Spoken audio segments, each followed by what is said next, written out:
we always assume this veil between heaven and earth is so thick that we can't see or we can't impact what's happening beyond or vice versa. And a lot of that comes from our struggle of loneliness. So whenever I'm in my most, darkest moments spiritually, it feels like my prayers can't get through this veil that separates me and God. Or we even live our lives, at times as leaders that abuse with their power. They're living as if there's no spiritual consequence or even witness to what it is that they're doing. But Revelation thins the veil for the Christian and says the veil between heaven and earth is not as thick as you assume. And that's comforting if you're lonely and you're longing for divine presence. It also allows you to see the enemy more clearly, which can be terrifying. Like the depiction of Satan in the book of Revelation is more vivid than any book of the Bible. Why? Because it thins the veil so you can see God's presence more clearly among you.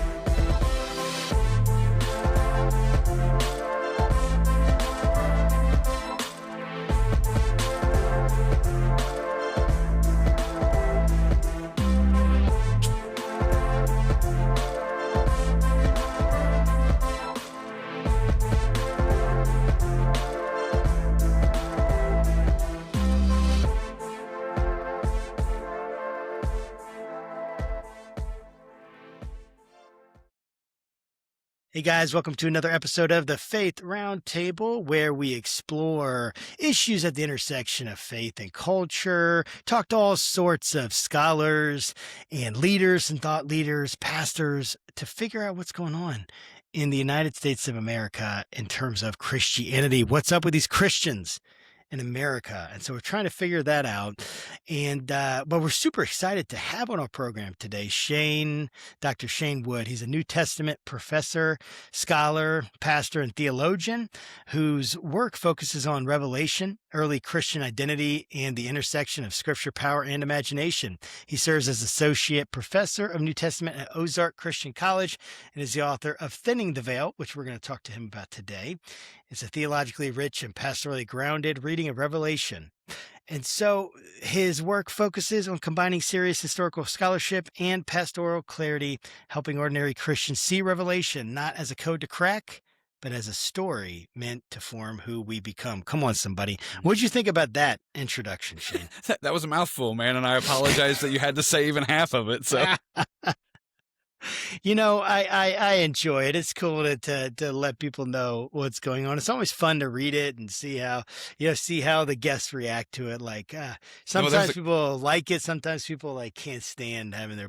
Well, there was a couple lines where I was like, "Oh, who said that about me? That's interesting," because I don't remember writing that. But...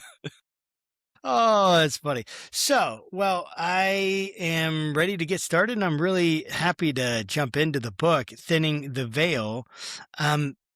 Thanks for coming on the show, man. Yeah. How are things going? Ozark Christian College. Yeah, Ozark Christian College, Southwest Missouri, Joplin, Missouri. I went to AG. I went to the one there in Springfield. Oh, no way! Yeah, okay, just like an hour down the road. That's not bad. Evangel. Yeah. Well, it was actually AGTS, right? That's where I got my master's degree. Yeah, absolutely. But yeah, that's awesome, man. So okay, I just want to dive into the book. Yeah. So we're thinking about Revelation. You wrote the book, Thinning the Veil, on the book of Revelation. Why do you think that, why is Revelation such a difficult book? Why do you think that, when people hear Revelation, maybe let me put it this way. When people hear Revelation, what do you think they usually expect? And why is that expectation already a problem? Yeah, I think they expect an escape from their reality, because all of us don't want to engage pain. Wow. There you go. If you want to know my honest answer. Say what you really think. Yeah. I mean, I do. Whenever it comes to Revelation, we always are expecting questions like, when's Jesus coming back? Or when's the rapture? Or does this blood red moon point to? And I understand where those questions come from, even if Revelation has no interest in dialoguing about that. But it comes from a place of we all want meaning. We all want to escape pain, and we look at Revelation and we're able to download whatever we want into it because the images are unfamiliar. Well, dude, I really like that. I actually think that's a really great, simple way one of the best that I've heard of like why we get it so messed up. So it's funny because when I grew up Pentecostal and Assemblies of God, and we talked about the second coming, we talked about the rapture. So Assemblies of God is premillennial. It's one of the reasons I actually uh, resign my credentials. I don't know if that's what you call. I Oh, let them lapse. I mean, I just let them okay, yeah, lapse with the Assemblies of God because I had some disagreements with their eschatology. Not that it isn't a possibility, yeah, right? But that it sure. wasn't. It was way more confident than I thought the biblical text would actually bear out. That's a very And I'm like, I'm diplomatic gonna way. stick to the Bible. Yes, I know. I'm a diplomatic dude, man. For the most part, I can't say crazy stuff sometimes, but really it was all every time it was about revelation, it was about like this like scary futuristic sense of like, hey, the world's coming to an end. Fire, the lake of fire is there. So that's there. Make sure you remember the lake of fire. Make sure that you're not like angering God because you realize, dude, like God can get pretty crazy if he wants to, right? If you didn't realize that from the Old Testament, Revelation is going to remind you. So make sure that, you're coming up to the altar and asking forgiveness every time. But Right. essentially, that's all revelation. It's meant to scare the crap out of you so that you're like, hey, I don't want whatever that is. I don't want to Yeah. be here during the tribulation. I don't want to be here. So get me the heck out of here. All right. So Right. Yeah. that's It's kind of how I grew up. So and I know you have a lot to say about it. The serious question in this is why has revelation become so easily detached from discipleship? What? yeah. Why? Yeah. Maybe I'll just stop Yeah. there. Go Well, ahead. no, and I think, playing off a little bit of your experience, I just started the semester where I'm teaching Revelation in the undergrad here at Ozark. And, I'm doing kind of like, getting to know the students. And this one student was like, and I just had to take this class. And I said, okay, why? And she said, well, whenever I was a really young girl, my mom made me read all of the Left Behind for Youth, Yes, series. dude. And she I'm said, and sure. I was terrified. And so I said, here's the thing I find interesting about that, about the fear that's usually associated with this book. I said, number one, uh, Revelation chapter 1, verses 17 and 18. John, sees this cosmic Christ on Patmos. He falls down as though dead. Then Jesus tenderly reaches out and touches him. And the first words Jesus says to John after he touches him is, don't be afraid. So Revelation begins the narrative with this calming, peaceful, don't be afraid. But Yes. we actually sell this last book of our canon as this way of scaring even youth. Like I had a buddy once who was telling me that Let when me he was, really scare you so yeah, bad right. that you literally like are having nightmares. Like that's what we're gonna, dude. I love that. That Yeah, is so good. Go ahead, but keep going. but Yeah. like I told the student, I said the thing that's important to remember though is that whenever you use the weapons of the enemy, don't be surprised when you reap the fruit that the enemy's seeds produce. So, Dang, dude. I mean, so we have sold Dang, this dude. book in That'll fear. preach. Yeah. We've sold this book in fear, and then we're surprised whenever people aren't just afraid of this book, but then they actually read the rest of the 65 books in the canon through fear as well. And so I think it's detached from discipleship because frankly, people, whenever you have people bow their knee to God purely out of fear, even though 365 times in the Bible, he says, don't be afraid. We're Fear actually not. bowing our knee to an idol that we don't want to worship, but we feel like we have to. I think that is like so good. Like I'm literally like there was a pause there because I'm like texting someone, like my buddy. I'm like, dude, you would love this. Like I gotta tell. So anyway, I shouldn't be doing that. But No, you're like good. I think that is so good because we have I mean, you had some really good one-liners in there, by the way, and just showing, like, using the strategies of Satan, you can expect the results that Satan gets. And it's so good. It's like this empire mentality, right? That we have to coerce and fear. It is fear. That's the most powerful tool. And so we coerce and we use fear. And if we see it happening all Yeah. over in our Hmm. country, we see it happening all over the world and Christians don't need to give in to that kind of propaganda and that kind of, um, I don't know, just awful way of viewing how to live your life, which is just completely about fear, and the fear, right, came from this prediction Yeah. with Yep. Revelation, right? Because that's the fear, right? If the fear is, oh, hey, guys, by the way, all this was about Caesar. I mean, this was a guy in isolation, alone on his island. He's trying to deal with this. And Caesar, those locusts that, it's very metaphorical, apocalyptic language. There's some symbol, right? There's symbolism. Here's what we think. And it's not like helicopters that he was predicting and stuff like Right. that, right? What happens when prediction is removed? Yeah. Um, All you're then the left with fear is is Jesus. removed. All you're left with is Jesus. And what are we going to do with Jesus?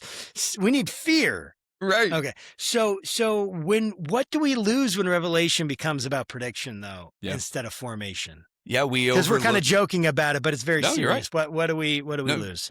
Yeah. We overlook the first 5 words of the book, which is the revelation of Jesus Christ. Like we actually overlook. We even buy into myths like fear is more effective than love, or force is more effective than love. Whenever we think that if we can't predict the future and find its intersection in our impending present, that's a lot of the prediction is always it's very and I'm not using this word negatively. It's just kind of like the methodology. It's very self-centered. And so I'm not Mm, calling them a name. I'm saying like it's kind of like whenever we had methodologically is centered on the self. on the self. So we had an eclipse about 2 years ago. Yeah, I remember. Yeah, and It it was went crazy. it went right over kind of where I'm at here in Joplin. And of course my email's blowing up with people like, is this going to be the end of the world? And It's I'm the like, end of the world. yeah, I'm like, this eclipse happens like every 18 months around the world. Just because it happens over your head doesn't mean it has now biblical significance. But at the same time, Oh I man. also understand their craving for meaning and their Yeah. craving for Yeah. significance. It's the same reason why people lose themselves in political parties, Yeah. is because they're looking to belong to something that's bigger than them. And prediction allows them, in a sense, to get lost in the future, so they don't have to encounter their present.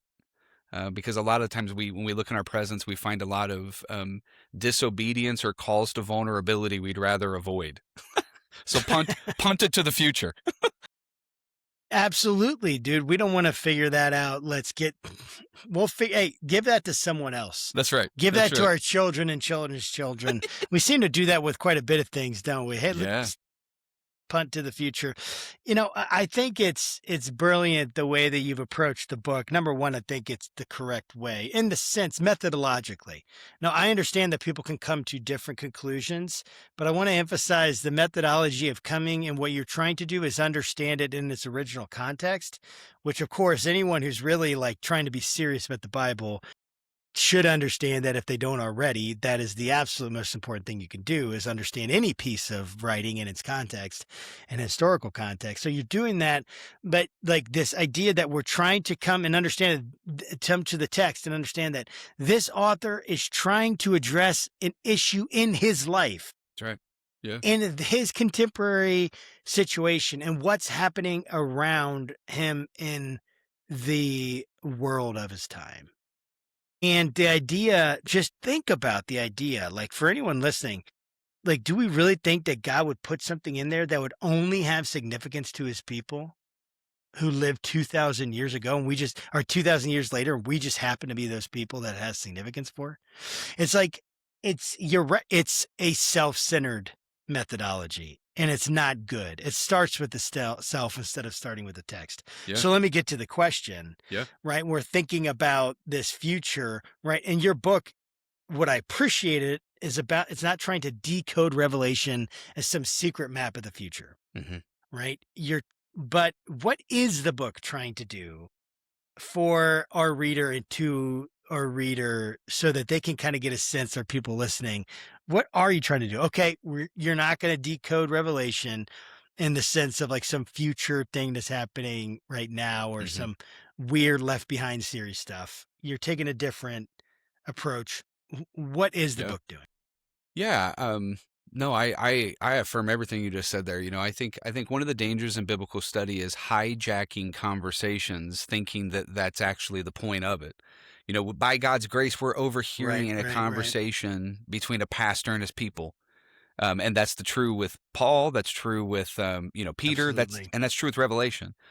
Like John is the pastor of these seven churches of Asia Minor, and they're at the end of the first century. And Domitian's reign is grown very dark. That's the emperor at the time. Hmm. He is killing Roman senators en masse, and the tension with frankly Jews of the Roman Empire because of how he came to power is crushing Christians, and now Hmm. the last living apostle has been exiled on the island of Patmos, and they're asking questions like, I thought Christ won. I thought his Yeah, wait a kingdom, second. yeah. I thought in the Lord's Prayer we were praying something he meant, like for the kingdom in heaven to come on earth, but it looks like we're losing. And if John dies, then what does that mean, and what does that leave us? And John himself, I think, is struggling. So what I try to do in the book, in a sense, is instead of hijack this conversation, I wanted to embody the conversation that was happening. Chapter one is actually, I think its title is loneliness. Whenever I put Hmm. myself in Yeah, John's, talk about that a little bit. Loneliness. We yeah, normally don't hear Revelation having anything to do with loneliness. right. So what's going on there? Yeah, John, Revelation chapter 1:9, John says, I, John, your brother and companion in the suffering and the kingdom and the patient endurance that are ours in Jesus Christ. I'm on the island of Patmos. Like it begins by characterizing the kingdom with words that we don't typically use, like suffering and Hmm. patient endurance. Hmm. But he has been exiled, been taken away from what is familiar, pulled away from his home and his worship setting, from his friends and his family, onto an island alone. And so Revelation begins on a tone of loneliness. John is alone and he's lonely. And actually, when you trace the character of John through Revelation, you see him acting out of like kind of what we would in the modern day refer to as like trauma reactions. So, like in Revelation 5, whenever he sees the scroll in the hand of the one on the throne, he begins to weep uncontrollably. Like his emotions, the floor of his emotions is really close to the ceiling. Or twice in Revelation, John Mm. bows down and worships an angel. You're like, bro, you're a disciple. Like, why would you worship an angel? But whenever Hmm. you are lonely to the point of breaking, whenever you are isolated in this really this shroud of forgottenness, it can make you act outside of yourself. Like you can act in a way that isn't really who you truly are. In Revelation, we see that, and that's where it begins.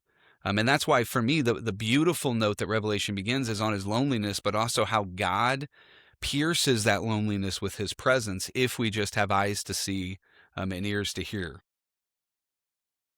I really appreciate that.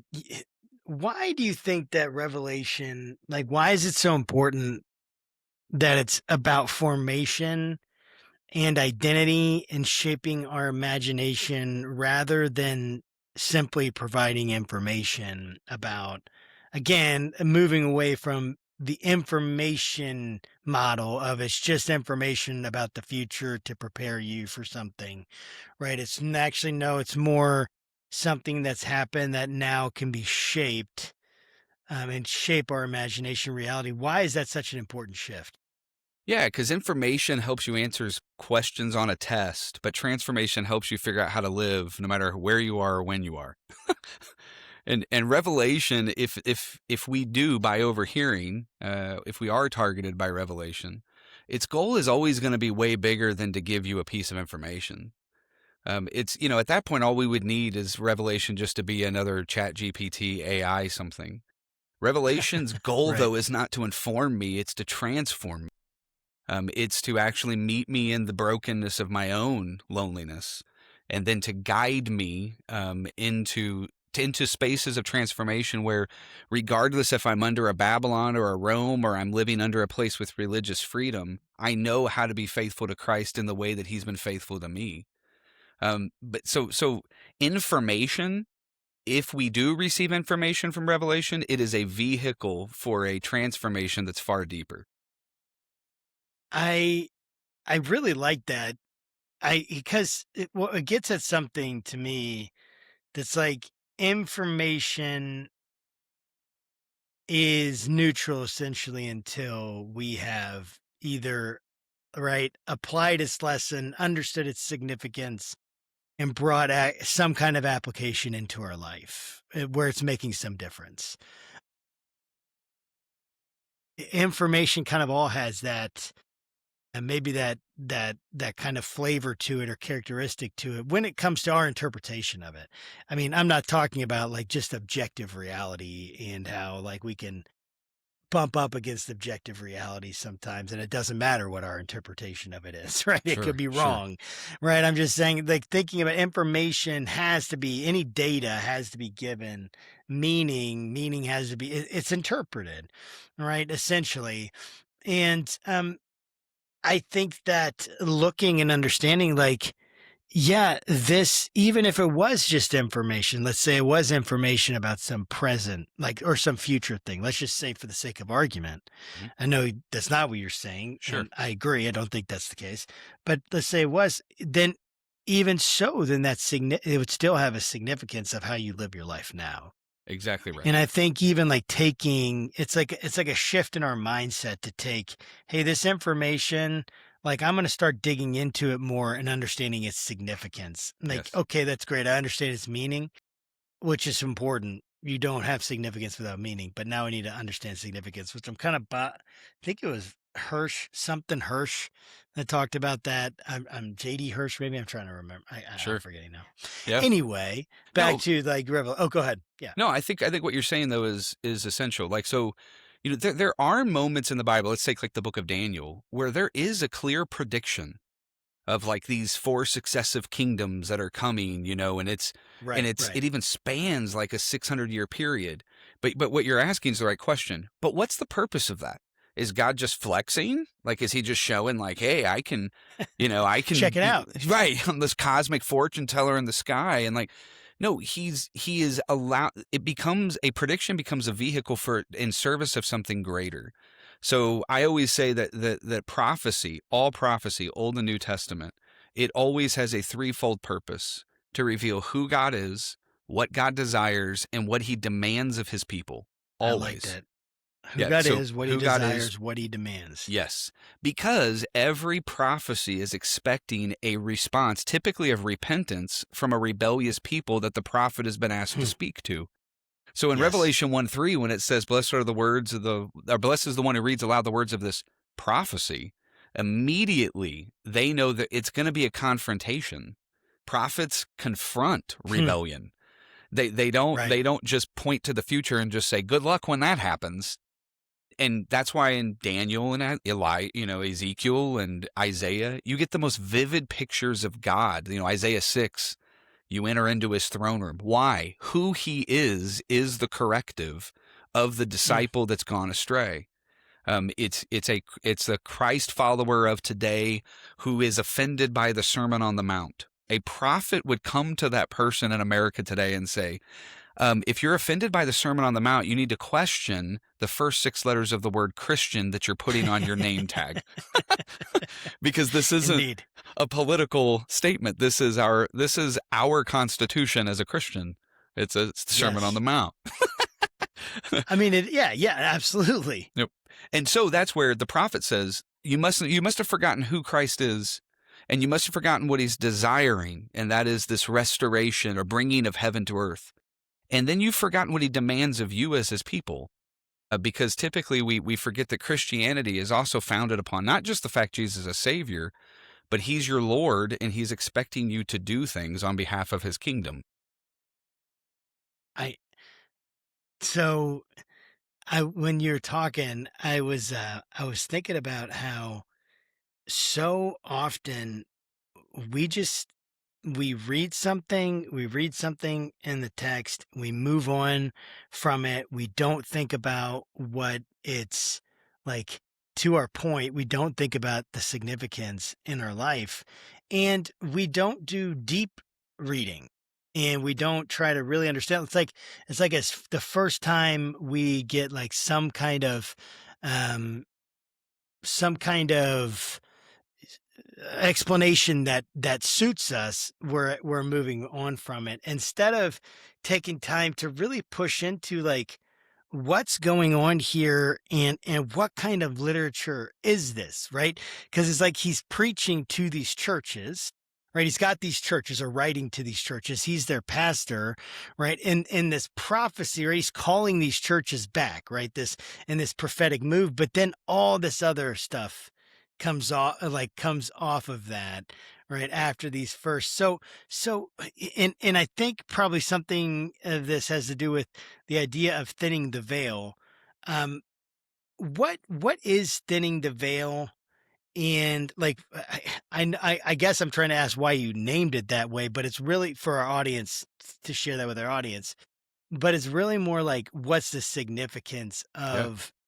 of that phrase? Absolutely. Yeah. The idea of thinning the veil, the title came from really Revelation 1, but then I think the whole goal of the book of Revelation. We always assume this veil between heaven and earth is so thick that we can't see or we can't impact what's happening beyond or vice versa. And a lot of that comes from our struggle of loneliness.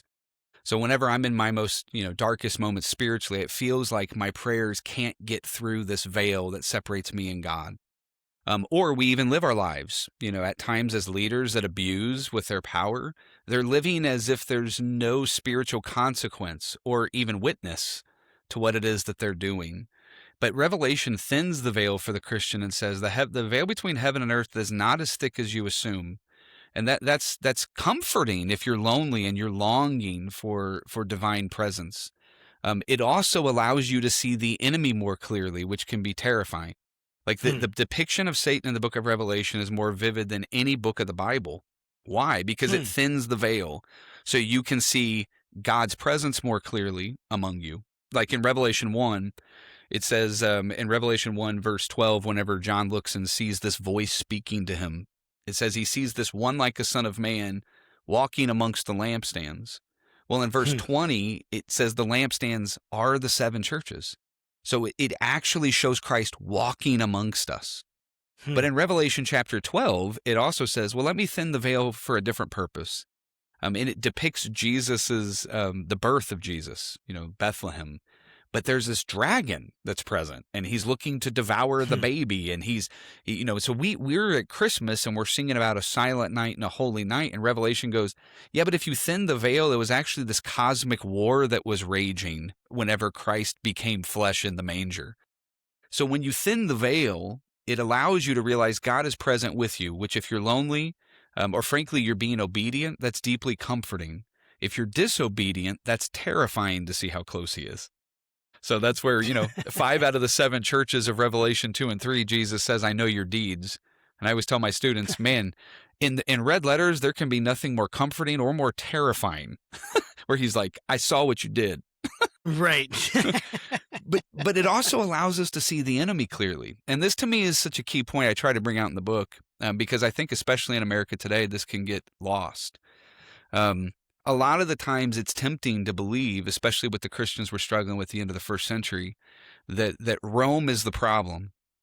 Rome is the enemy. Rome is what you have to target.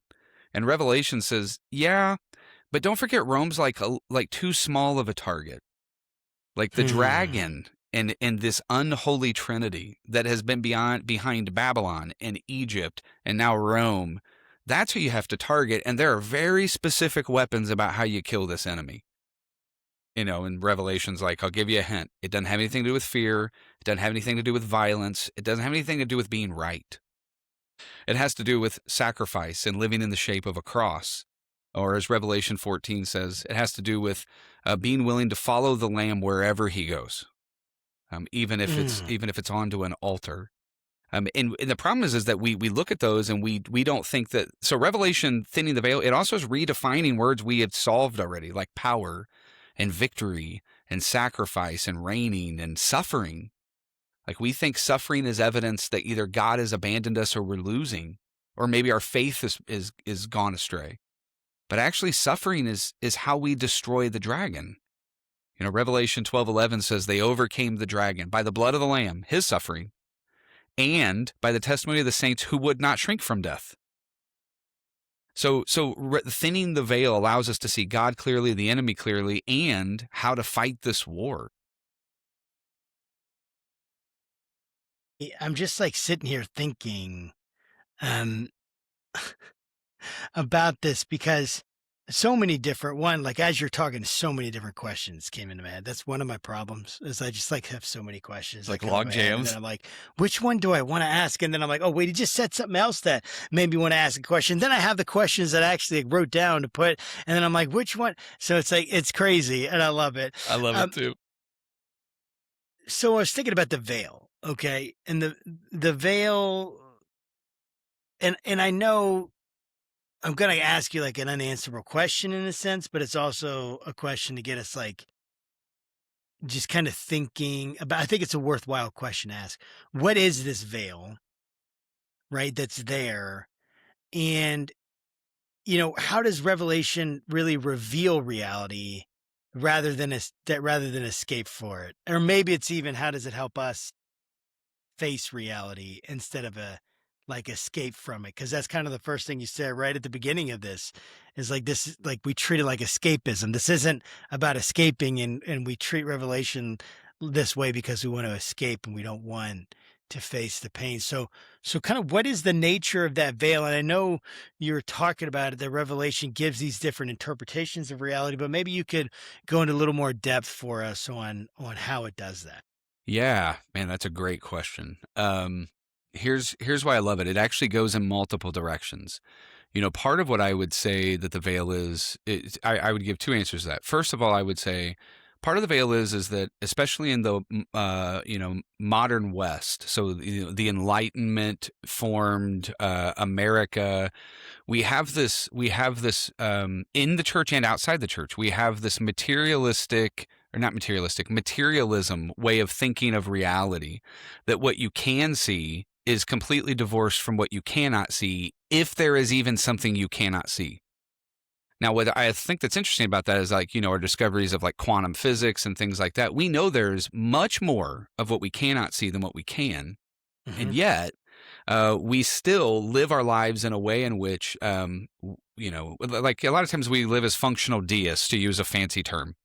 We Yes. functionally live as if God created everything, but he is disconnected from everything. The fascinating thing is not even a pagan Roman would have believed that. Hmm. If you read the Iliad and the Odyssey, so from, you're talking 1,000 years even before Revelation is written, Right. there is this belief that what is happening on earth, that the will of the gods and the God's presence is intricately interwoven. But Yes. Christians who believe in a God that became flesh in Christ, we almost at times function more like the Israelites in the desert after Egypt, where we're crying out, longing to be back in oppression, back under the empire of Egypt, because it makes more sense with what we're comfortable with. So part of the pushing of this, what is this veil? It is this intentional deadening of our ability to wrap our mind around beyond what we cannot see. The second thing I would answer, though, is that, and I was talking to I taught a history of the Roman Empire class last week, so that's at the top of my mind as well. But I was telling my students, I said, now this isn't meant to be philosophical. This is actually like very practical. I said, but most of us are we're living an illusion. It's just an illusion that we feel comfortable with until we don't. So sin is an illusion. Sin convinces me that if I do, if I try to satisfy my greed or my lust or my grasps of power, or that this is actually how I will find my way home. That this is so we all have this craving, this longing, we know that there is something lacking and we're trying to satisfy it. Augustine would say that is the craving for us to return back to God. Sin tells us, I can tell you how to get back to God. Satisfy your lust, and it will actually help you feel whole. Then we pursue it, and it doesn't happen. So the example I gave to my students, and I was like, I don't know if this is okay for me to do this. My college, university may not like this, but I said, for example, I was like, grades are an illusion. It's all a made up construct that you've just paid thousands of dollars to sit under me and said, I'm going to submit to my grade. And I said, this is what's even crazier. You will even define your relationship with me, whether I like you or not, based off of a letter or a percentage. Hmm. I was like, I Hmm. don't even remember your grades. So when you talk to me, I'm not thinking, oh, this is the idiot that wrote that 65% paper. Right, right, right, I'm right. thinking you are an incredible person that's right in front of me. And what a gift that God allowed us to both be in the same space at the same time. So most of what you're reacting to whenever you interact with me or anyone is an illusion. And it's an illusion that's usually crafted by our running away from pain. So we are always trying to self-medicate, either by receiving, if we have more information, we think then we can not have to confront the pain of our past, not allow God to confront the vulnerabilities of our present. So we get lost in the future so that we don't have to be confronted in our own disobedience. Most of what we live, though, we live with an intentional veil over our eyes, to use 2 Corinthians 3, that does not allow us to perceive the glory of God in ourselves and in the world around us. But 2 Corinthians 3 was emphatic that Christ came, and whenever Moses came down from God's glory, he had to wear the veil to protect other people. But Christ removes the veil so that we can see ourselves and the world around us clearly. So for me, the veil has to do with thinning it, has to do with removing the personal as well as the social, what's the elements that we've intentionally put into place to protect ourselves, because we were never meant to experience pain, and so we're trying to outrun it at all times, sometimes by inflicting pain on others. So I mean, yeah, well, totally. So here's what I'm hearing, just and repeat it to make sure I'm getting it. So when I'm thinking about the veil, it's like we have these perceptions of reality that aren't necessarily reality, right? At all, right? They're narratives. Even think about something like a law. What is a law? Well, I mean, it's not a physical thing, although it can be written down physically. Right, but then that's just it's only what is it? It exists in the minds of people, right? It exists in the minds of people. Constraints, its constraints are used by what people will imagine others will do to them because they've collectively agreed to this. So illusion, I get it. Maybe it's a little strong language for me. I mean, I totally understand what you're saying about it, and I do think yeah, I think I agree that there's like this illusory aspect to all of this because because again it's something that literally exists in our mind. Okay, and so this veil is almost like our perceptions of how people are, who we are, how God is, how he operates, what's going on, like in the spiritual world, Hmm. right? We have this inability to perceive it. And whatever creates that inability to perceive it, whether it's sin and the relational issues, psychological issues that come with that, I don't know. I don't know if you can measure it. You probably can't. I mean, how are we going to measure something spiritually Right. with some physical instrument? But the Yeah. idea, though, the words of thick and thinning or greater, like, although we can't be exact with that, and obviously that's not what I think you're trying to do. Like, you can't be exact with that. It's you can understand it conceptually. Like that it is getting easier to recognize the patterns for what they really are. Absolutely. Does And that accurate? What do you think? absolutely. No, and that's where, there are elements even outside of Revelation that point to this.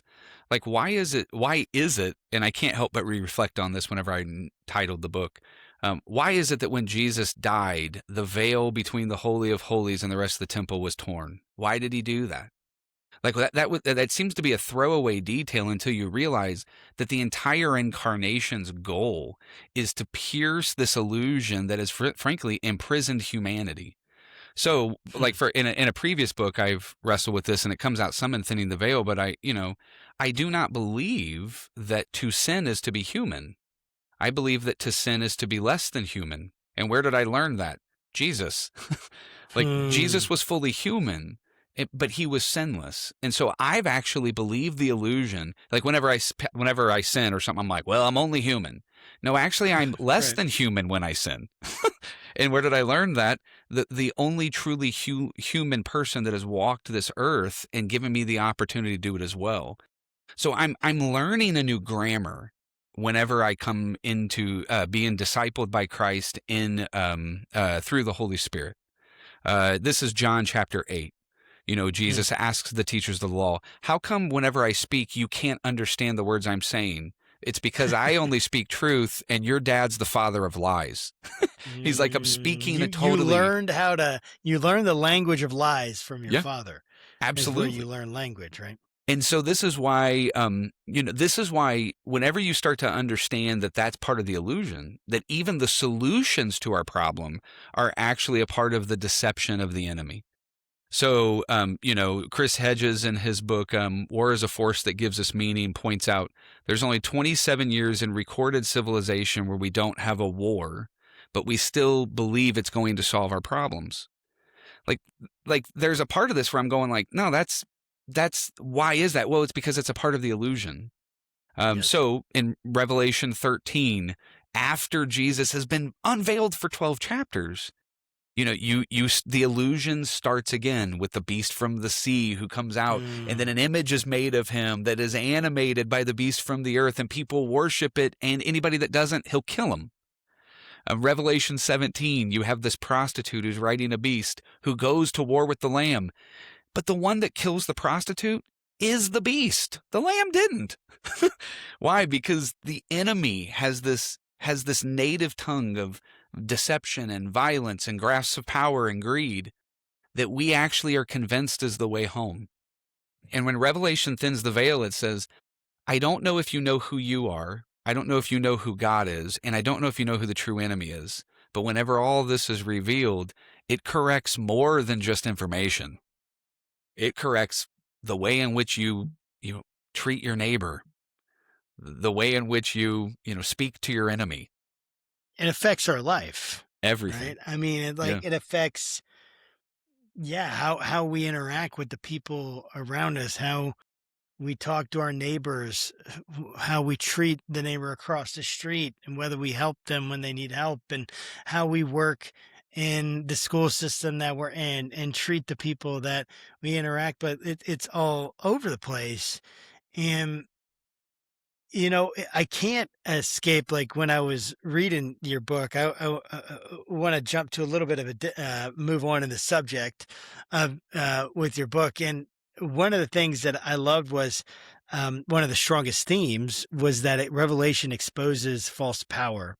And I love that, and I think that we get confused about power because everyone critiques power and yet they want power, it seems like, and everyone wants that power because they can be the ones that make things right, when you have power. And yet it does seem like power has a corrupting influence inherently, it seems to me, just because of our human nature. And then as we're able to actually affect more things and feel like it's costing us less, or we're able to do it, get away with it, Get away whatever it with it. is. Yeah. Yeah, man, it's really hard to resist that temptation, to do that. And so, but and that's one of the things I love about the Bible is that it critiques us, right? It's like the Christians, you act like people act like one thing, Christians should stop using the Bible as a weapon against non-believers and just use it as what is supposed to be a challenge against ourselves Yeah. and our own selfishness. Absolutely. And so how does this book critique and expose false power? What kind of power is John actually critiquing? Yeah. And again, like for me, the way in which power is defined or redefined or the illusion is dissolved is through the revelation of Jesus Christ. When Christ became flesh and dwelled among us, how did he not just speak of power? How did he embody it? So in Revelation chapter 5, after we get this vivid cosmic Christ in Revelation 1, in Revelation 5, when the one on the throne who has all the power and honor from chapter 4, he's holding the scroll, but no one is worthy to open it. No one has the power to open it. And then John begins to weep, and this elder comes and puts his arm on him, and he's like, hey, relax. Look, the Lion of the tribe of Judah, which the lion is the symbol of power and victory and strength. And it says he looked, but he didn't see a lion. He saw a lamb standing in the middle Hmm. of the throne as if it had been slain. And all of Yes, those that's images are right. important to keep into to understand how Revelation is redefining power through Christ. Like that moment reminds me of the collision of definitions of power between Pontius Pilate and Jesus whenever they're in dialogue in John 19. This question of, are you a king? And Jesus is like, I mean, not of this world. My kingdom's not of this world. Hmm. But Pilate understood that as a threat. It's just one that he was comfortable with, kind of. But then Pilate kind of tries to flex a little at one point, like, don't you know? Why aren't you talking? Don't you know I have the power to take away your Right, life or not? And right, Jesus right, is like, right. that's adorable. You really don't. Like, Mm, it's the same type of struggle with power that you see with the disciples, specifically with the sons of thunder, James and John, the apostle, who yes. who try to argue for the chief seats. And Jesus looks at him and he goes, you're misunderstanding power. Like the Gentiles lord it over their people, their power. But even the Son of Man didn't come to be served, but to serve and to give his life for ransom, life as a ransom for many. So Jesus has been redefining power, I would even say reality, but our relationship and definitions of power ever since the conversations whenever he was in flesh on earth. In Revelation, he does it again. It's just done more vividly by A, showing us in vivid depiction Jesus' power on display as sacrifice, and B, showing us the telos, the end of the definitions of power that really govern most of us, especially those that are of the world. They always end in the same place, the destruction of everyone. I think this is so good because um I really want to ask, like, why is Jesus' way the Lamb's way, right? Lion of the tribe of Judah, powerful symbol, turned slain lamb. What like this reinterpretation, this shift on reality, what power really is. I love that. Why is this so threatening? Right? Because people are going to be like, well, dude, yes, I know, but that's power used badly. That's what Jesus is trying to go against, right? And maybe that is. Maybe I don't know. You can answer this. What is it? Is there any good use of power? Why Yeah, is this so threatening to yeah. us? Why was it threatening to Rome, the Hmm. Lamb, Hmm. and the Lamb's way? Why is it threatening to us? And what is it? I know there's a bunch of questions, but what Oh, does no, it it's tell us great. about like how we use power Yeah, now? Because that's really the thing. absolutely. No, We make Revelation political. that's right. What's going on? Okay, go ahead. Revelation is political. I mean, Christ is political. Yes. And that's why he was So what crucified do on a you mean political by that? cross. Yes. Yeah. Because some Christian national, yeah, I told you he's political. No, I said that's my cross, my Bible, my gun. So right. my No, country, my Bible. but that's where, politics in and of itself is an organization of people. Like it comes from the Greek word polis, which is city. And whenever people come together, I believe our God is a God of order. It's Hmm. like I was telling in the history of the Roman Empire. I don't believe governments are a result of Genesis 3. I believe it's a result of Genesis 1. The sin didn't create Hmm. governments. Our God is a God in Genesis 1 that brings Interesting. order out of chaos. And that's what a government at its best is supposed to do, bring order out of chaos. However, the means by which you bring order is just as essential as whether or not you achieve order. And Mm. that's something that the Yeah, that's illusion good. cuts out.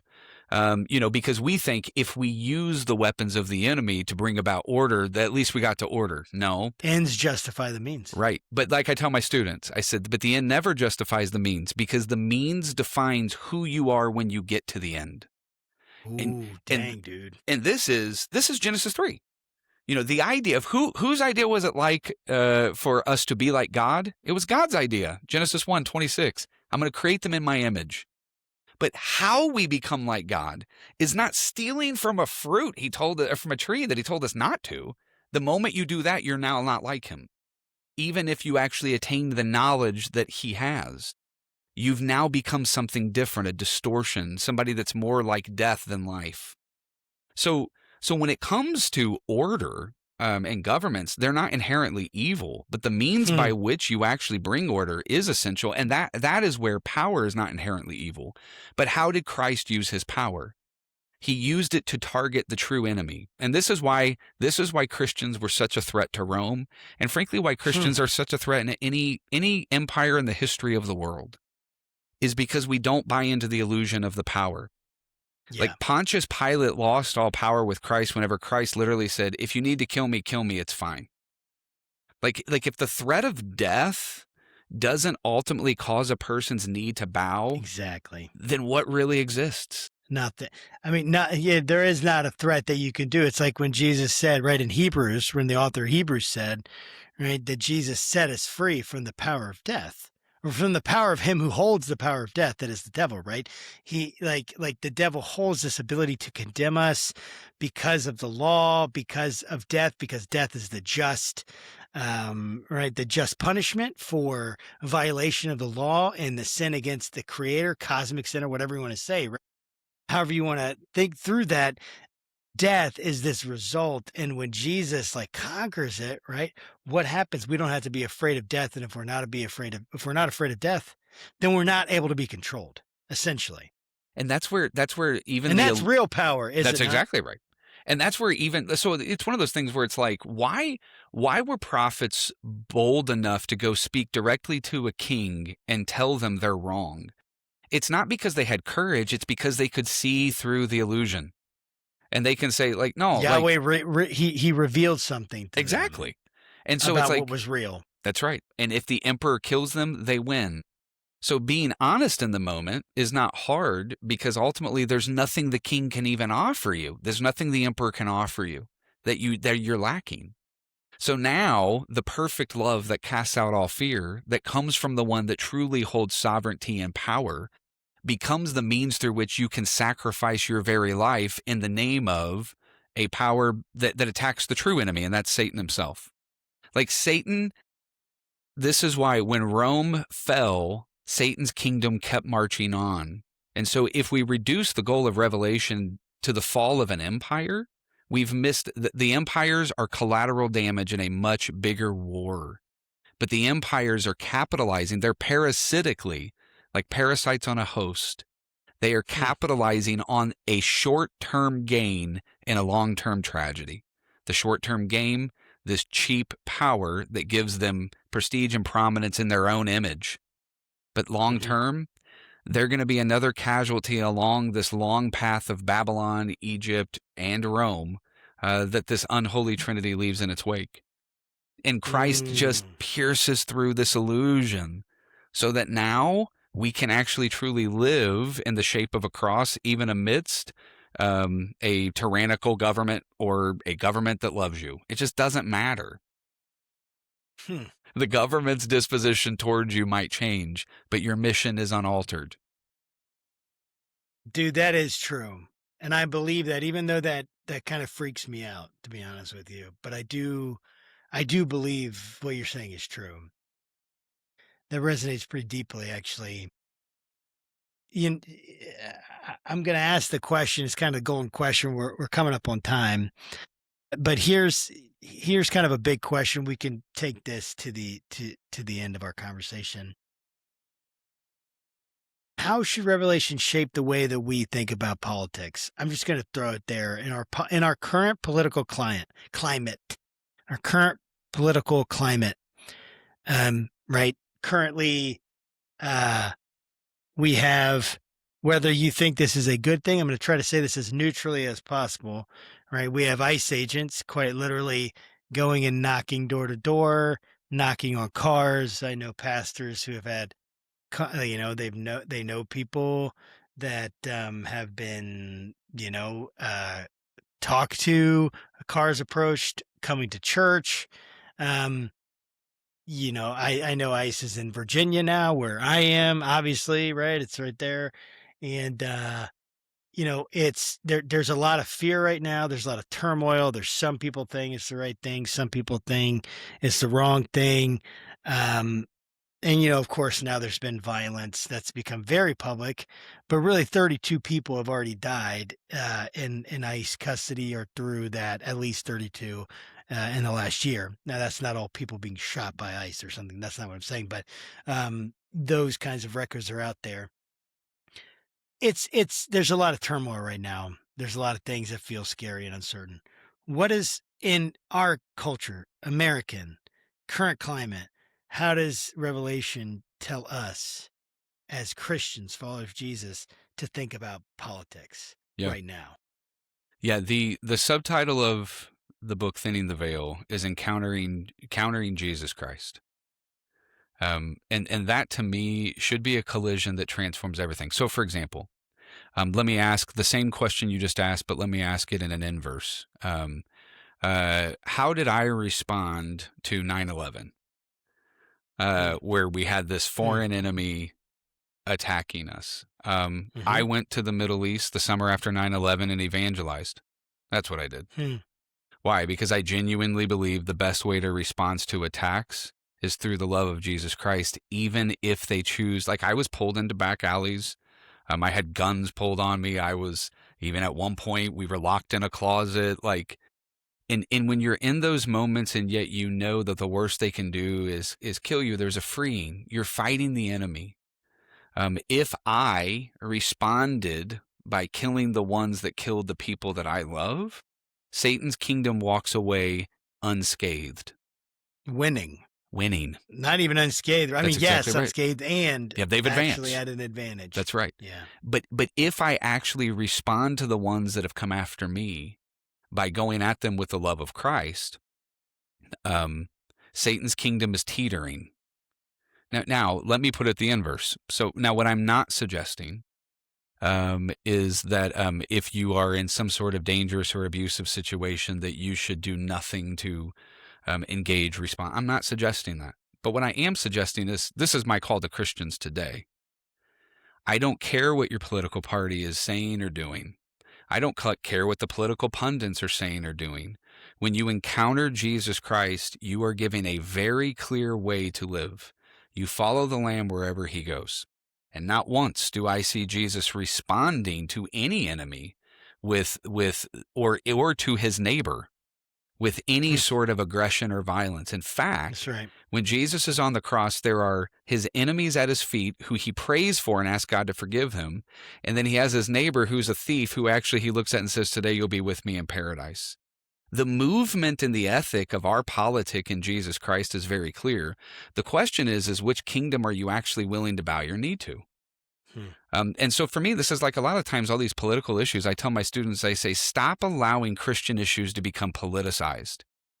Loving my enemy, loving my neighbor, loving, frankly, the foreigner among us, which if you read just the Old Testament, there's a lot of Yeah. passages what God very clearly tells us to do, and you don't have to guess. Mm-hmm. Loving the Mm-hmm. least of these, you don't have to Mm-hmm. guess. Loving the No, you don't. poor, you don't No, have you to don't. guess. But what has happened is that we've believed an illusion. Allow Christ to dissolve the illusion so we can see the true enemy. The true enemy is not an immigrant and it is not ICE. The true enemy is Satan and those that do Yes. his bidding.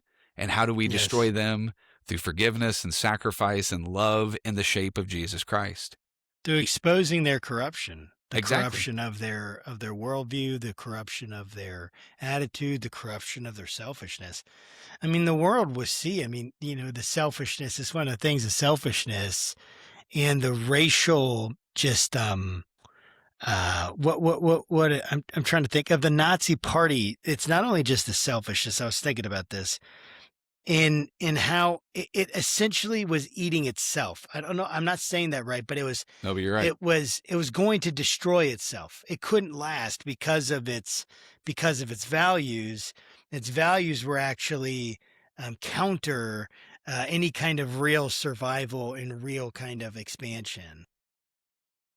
And the hatred and selfishness that it brought about in its populace would not achieve what it wanted. It ultimately would turn on itself. It always has one end. Yeah. And Revelation reveals that. Destruction. Exactly. That's why like I brought up earlier, the prostitute is destroyed by the beast, not the lamb. Yeah. Like this is Yeah. the Gerasene demoniac in in Matthew or Mark 5. He's fully possessed by Satan and he's in a cemetery cutting himself all alone. Why? Because that's what the enemy's methodology always does. It destroys everyone, including themselves, always. Yes. But the love of Jesus Christ extends not just to me and to those around me, but even to my enemy, even to the ends of the earth. So there's a reason why Rome isn't in existence as an empire anymore, but Jesus' kingdom is. That's right. It is the one that That's will right. endure. And every empire throughout the It history will of the world endure. has thought they were eternal. But they all have one thing in common. They They're all gone. fall. They all fall, and they Yeah. all will fall, every Yeah. single one of them. And I agree. And the word of the Lord keeps going and keeps spreading. And you know, the center of Christianity has moved to the South, right? The global South. And it's like God's going to keep moving, get to the place that are going to receive him. You know, that's an oversimplistic, I'm sure, but it's like the people that are standing willing to receive God, they will receive God. And I'm thankful for that. How could people get the book? Is there preferred vendor? And yeah, how can they follow you, your work, Yeah, everything absolutely. going on? Yeah, the book's available anywhere books are sold. It's through InterVarsity Press, so IVP or Amazon, anywhere books are sold. But if anybody just Googles my name, I actually have a website where I offer. One of the things I love about the school I work at is they say I've been allowed to record all my lectures and put them up online for free, and so you can go to my website and take classes with me, and That's awesome. yeah, all that stuff. So just Google my name. I have a website and all that fun stuff. So Go check that stuff out. Well, man, Shane, it has been such a pleasure, man. Thanks for jumping on and spending some time with me. I've really enjoyed the conversation. bro, thank you for having me. I really appreciate it. Absolutely. And to our viewers, guys, thanks for joining. You know, if you've been here this long, you've already liked and subscribed. I should have put that at the beginning, but thank you for doing that. You're awesome. And take care. We'll put all the links in the show notes. So check that out. Make sure you get the book, read it with yourself, some friends, ask your pastor about it. And until next time, guys, keep yourself safe and God bless.